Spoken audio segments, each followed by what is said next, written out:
Hello, ladies and gentlemen. Welcome to a semi-new podcast in which we discuss Denver sporting news. We break down the games and we talk about what's to come for the teams we love, all through the lens of a bettor. This is the Denver Dollar, and I'm your host, Daniel Shalansky. Without further ado, let's get to it. Now, the date today is March 30th, 2021. The Nuggets have a home game against the Philadelphia 76ers. Unfortunately for basketball fans, Joel Embiid is out. That is also unfortunate for those who wanted to see what was previously an MVP debate between the two big men come into fruition in this game. We will not be seeing it because the 76ers are without Joel Embiid, who is out with a knee injury. In addition to that, on the 76ers side of the ball, they will be without George Hill, who is gone due to a thumb injury. On the Nuggets side of the ball, there's one player absent and one player who is probable to play. However, I don't expect him to see any minutes in this game, and that player is Greg Whittington. He is out with a knee injury, and Monte Morris, who remains out with a quadriceps injury, will not see the court in this game tonight. Now, like I said, Joel Embiid is absent for this game. He is the best player on the Philadelphia 76ers. That said, don't expect this game to be as much of a cakewalk as you might think, considering the fact that they are missing their best player. Now, without Joel Embiid, the 76ers have won 8 out of their last 10 games. Tobias Harris has really been stepping up. And while I do think that the Nuggets are able to take this, we'll dive into some numbers shortly. Don't think that it is going to be as easy as it is. The 76ers are still a very good team, and it all depends on how hot Danny Green and Seth Curry are from the three-point line. If they are having, one of their better shooting nights, they can stay in contention with pretty much any team on any given night. So, with that said, let's dive into some numbers. The Nuggets are big favorites in this game. The money line in favor of the Nuggets is minus 210. If you are to bet on the Philadelphia 76ers, you are looking at plus 170. I am not taking either of those bets. Now, the Nuggets are 5-point favorites in this game. If you take the Nuggets at minus 5, you're looking at minus 112. If you were to bet on the 76ers against the spread at plus 5, you are locked in at minus 109. I don't like the spread here either. I do think that the Nuggets win this game, but I think it could be relatively close considering the fact that the 76ers have remained cooking despite Joel Embiid's absence. There are two parlays that I do like in this game that I am willing to take. I'm going to take the Nuggets in and the over. The over is set in this game at 221.5 points. I'm taking the Nuggets and the over at plus 180. That is the Nuggets to win straight up. Nothing to do with the spread. If the Nuggets win and more than 221.5 points are scored in this game, you are locked in at plus 180. I am also going to take the Philadelphia 76ers in the under, but I'm taking the Sixers against the spread. If you take the Sixers against the spread in tandem with the under, you're locked in at plus 260. Why do I say that? Or why am I picking these two things? It's because the 76ers have been cooking defensively as of late, even without their best player and their best defensive player in Joel Embiid.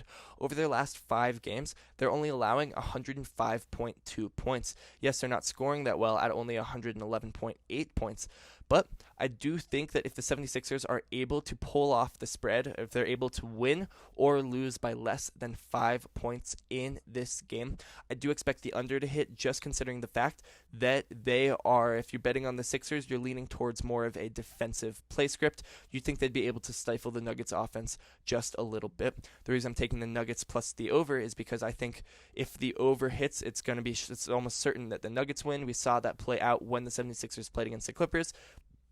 The over hit in dramatic fashion, and the 76ers got blown out. I do think that the Nuggets will win if the over hits, and I think that they will win pretty easily. So I'm taking those two, even though they're completely mutually exclusive.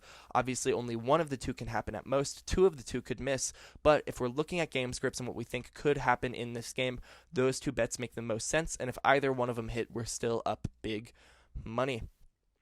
I also will take the Nuggets in the 3-way money line, even though I don't necessarily love the value here. There's one thing bolstering it that is why I kind of had to take this, and that's that the Nuggets 3-way money line is locked in at minus 177. That means the Nuggets need to win without the benefit of overtime, and I obviously don't think this game's going to go into overtime. 1 out of the last 49 NBA games have gone into overtime for a total of 36 games in a total of 700 games this NBA season. That's 1 out of every 19.5 games approximately has gone into overtime. So it's pretty easy to bet against overtime in any specific game, especially when overtime here, if you bet on a tie through 4 quarters in the 3-way money line, it's locked in at plus 1,300, which I wouldn't even go near that bet unless it were locked in at plus 1950. As I've previously said, that is about how many games go into overtime over the course of this NBA season. So, considering the fact that it's not nearly good enough for me to take the tie, everything's inversely related. Vegas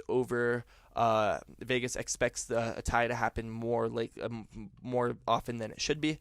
They're projecting a tie to be more likely than it actually is, which means they project the game to be ending without a tie less likely than it actually is. They're bolstering the stats of if you bet on either team without the benefit of overtime. They're bolstering the value of those bets by way too much for me to pass up on. I'm still willing to put $15 down on a Nuggets three-way money line, locked in at minus 177. With that said, let's dive into some player props. After some player props, we're going to finish the show with some player specials. And after that, we're going to actually conclude the show with our tip-off analysis that we like to do at the end of every pod here on the Denver Dollar. So, starting with the Nugget side of the ball, there are two bets for the point guard, Jamal Murray, that I really like. I'm going to bet the over on his points, locked in at 19.5. If you bet the over of 19.5, you're set at minus 110. That is better value than the under at minus 115. Why do I think he will get more than 19.5 points? He's reached that mark of 19.5 points in 5 out of his last 6 games, not including the previous game. He's gotten that in 5 out of 5 games. The reason I think last game was a little bit of a fallacy or a fluke is because the Nuggets starters barely played any minutes. They absolutely blew out the Hawks. They let their bench and rotation guys play a lot more than they normally would in a close game, and that's because they absolutely blew him out, and he still had 17 points in that game. So again, he's hit this mark in 5 out of his last 6 games.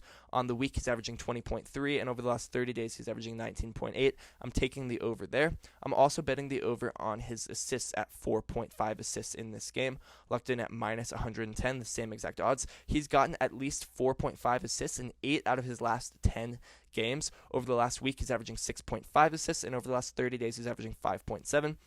Considering for both of those, I think that both of those bets are exceedingly likely to happen, and you're getting better value with the over than with the under. Those are two bets that we cannot pass up on here on the Denver Dollar. Same logic applies to Will Barton. I'm betting the over on his combined points, assists, and rebounds, set at 19.5. He had a really rough 2-game stretch before the most recent game against the Atlanta Hawks, where he was barely doing anything. There was one game where he put up 0 points. There was one game where he put up 3 points. So that really lowered Will Barton's combined points, assists, and rebounds stat here, and I think that we can absolutely take advantage of that. Despite those 2 games that he recently hit below this mark of 19.5, in 12 out of 12 other games over that span. So in 12 out of 14 games over that span, he has hit this mark of at least 19.5 points. And again, both of those games came back-to-back over this past week.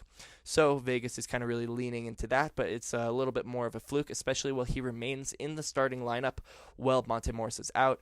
We don't even know if Monte Morris will take that starting spot from him. A lot of Nuggets beat writers are projecting that. I do think that's the better move for the Nuggets, but Monte Morris is still out and Will Barton is still in the starting lineup. Expect him to take a lot of shots, way more shots than he should. He should easily reach this mark of 19.5 combined points, assists, and rebounds, especially considering the fact that over the last 30 days, he's averaging 22.8 combined points, assists, and rebounds. On to Michael Porter Jr. He's locked in at 15.5 points in this game. We're taking the over, set at minus 134. In 10 out of his past 11 games, he's reached at least 15.5 points.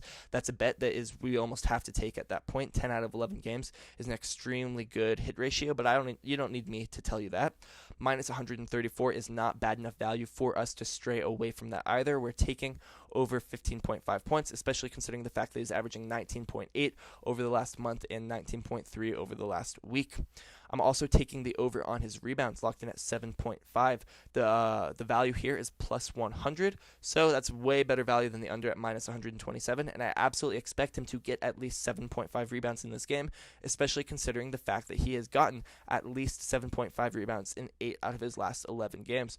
We will see what Aaron Gordon being on the court does to his rebound stat, but the value is still too good to pass up on there. Now, on to Nikola Jokic. But actually, before we discuss Nikola Jokic, I want to say I have a brief aside about Aaron Gordon. As much as I want to bet on him, I love watching him in a Nuggets uniform. It was so fun seeing him play against the Atlanta Hawks just a few nights ago. I'm not comfortable betting on him yet. We do know what his role is. His role is going to be, fourth or fifth option on offense, main option on defense, guarding the other team's best player. So we do know what his role is, except for I want to see him play a few more games in a Nuggets uniform before I can be confident taking any bets in him. Maybe tonight, after tonight, I'll feel comfortable. But for right now, I'm going to stray away from betting on any Aaron Gordon bets. So on to Nikola Jokic. There is one bet that I really like for him. I'm taking the over on his assists, locked in at 8.5. Now, I know that's a little bit risky, especially considering the fact that over the past week, he's only averaging 8 assists, but over the last 30 days, he's averaging 8.6 assists. So he's kind of teeter-tottering between that mark of 8 assists and 9 assists, so it's pretty difficult, but the value here is too good at plus 110. If he truly hits this mark of 8.5 assists in, 50% of his games, then you would still be up money considering the fact that the over is locked in at plus 110. Not only that, but in his last 7 games, he has reached this mark of 8.5 assists in 5 of those games. And while I'm not ready to bet on Aaron Gordon, I do think Aaron Gordon being on the court benefits Nikola Jokic's assist mark. So that'll do it for the Denver Nuggets. I talked about 4 of the 5 starters. On to the Philadelphia 76ers. There are 4 available players that we can take prop bets on, starting with their star, Ben Simmons. I'm taking the under on his combined points, assists, and rebounds. Now, you might think, with the game narrative, if Joel Embiid is out, you would expect Ben Simmons to have to step it up in pretty much almost every category in order for the Philadelphia 76ers to remain competitive. That said, while you would expect that, I certainly would expect that, he's actually fallen off a little bit in terms of numbers. So I'm taking the under on 31.5 combined points, assists, and rebounds. It's locked in at minus 113. He's only reached this mark of 31.5 combined points, assists, and rebounds in 2 out of his last 9 games. Over the past week, he's averaging 28.6, and over the last 30 days, he's averaging 29.4 combined points, assists, and rebounds. I feel pretty confident in the under, and the value is the same value as the over, so it's absolutely worth taking. On to Tobias Harris. You could consider him their other main star in the absence of Joel Embiid. He was an all-star snub this year. I think he is equally as important to the success of the Philadelphia 76ers as Ben Simmons. Let's see how he does here. So in this game, he's projected 33.5 combined points, assists, and rebounds. I'm taking the opposite approach for Ben Simmons. I'm taking the over here. He's locked in at minus 117 for the over. And he's the guy who seems to be stepping it up in terms of all sorts of stats with the absence of Joel Embiid. He's becoming the number 1 option on offense. They're not feeding anyone in the low post like they would consistently do with Joel Embiid. He gets a lot of touches over the course of an NBA game. A lot of those touches are going to Tobias Harris, and he's asked to create instead of just feeding the ball to the low post. In 5 out of his last 8 games, he has reached this mark of 33.5 combined points, assists, and rebounds. Over the past week, he's averaging 37.4. In the last game, he had 42. And over the last 30 days, he's averaging 35.2 combined points, assists, and rebounds. So he is the guy that's really been stepping it up statistically in the absence of Joel Embiid. Excuse me. Just like Aaron Gordon, I'm not taking any bets for Seth Curry. Not because I don't know what he plays like in a Philadelphia 76ers uniform, but I don't like any of the bets at any of the values here. A lot of the bets that I consider absolutely likely to happen, you're getting, pennies on the dollar. It's really not worth taking. So I'm not investing in Seth Curry at all in this game. There is one bet that I really do like for Danny Green. However, I'm taking the over on his points. He is locked in at 10.5 points in this game. The over is set at minus 108, so it's better value than the under. And this is a bet that I am so confident in, I can't even tell you. He had 17 points in the last game. Over the last week, he's averaging 18.7, and over the last 30 days, he's averaging 12.4. Now, he's reached this mark of at least 10.5 points in 8 out of his last 9 games, and you're still getting better value with the over than with the under. I think this is a bet that you absolutely have to take here on the Denver Dollar. That's a bet that I am absolutely taking.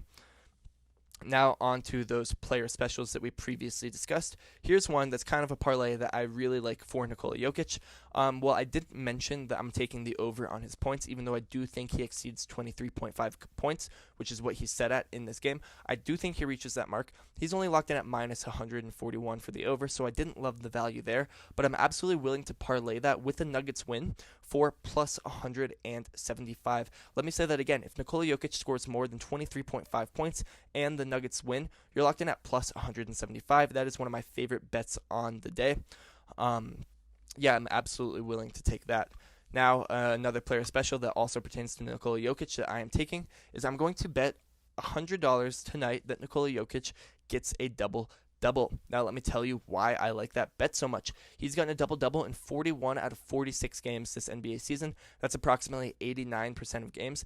If you put $100 down on these odds tonight at minus 278, if you put $100 down and imagine that these were the odds throughout every game this NBA season, you would be up $974.82. Let's do the math real quick. You divide 100 by 2.78, you multiply that by 41 games hit, and then you subtract $500 because there have been 5 games where he has lost his bet.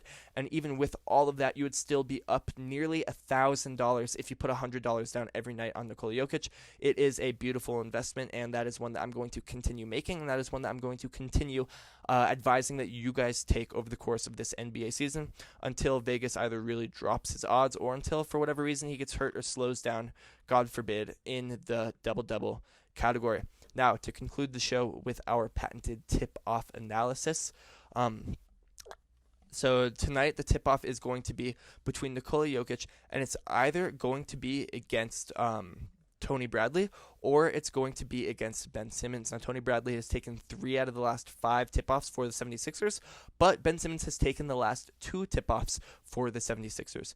I don't know who it will be, but I am still confident that it's going to be Nikola Jokic. Over both of them, he has the wingspan advantage. I do predict it's going to be against Ben Simmons, and he has a 3-inch wingspan advantage there.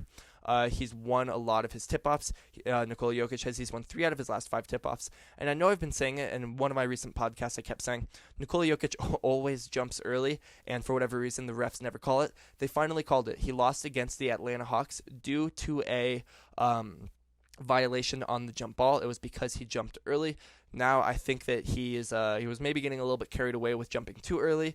There's no way they call that on Nikola Jokic twice in a row. I do think he absolutely takes the cake in terms of who will win this jump ball. Over the course of the season, we are hitting the jump ball predictions at about a 77% rate. So we are a source that you can trust in terms of who will win any given tip-off. We're probably the only show that does any analysis on that. I haven't heard anyone else ever do any analysis on that. But the reason we do it is because it's really indicative of who will score first. We think that the Nuggets will get the ball first, meaning they will have every opportunity to score first. If you bet on the Nuggets to score first in this game, you're locked in at minus 125. That is another bet that I am absolutely willing to take here on the Denver Dollar.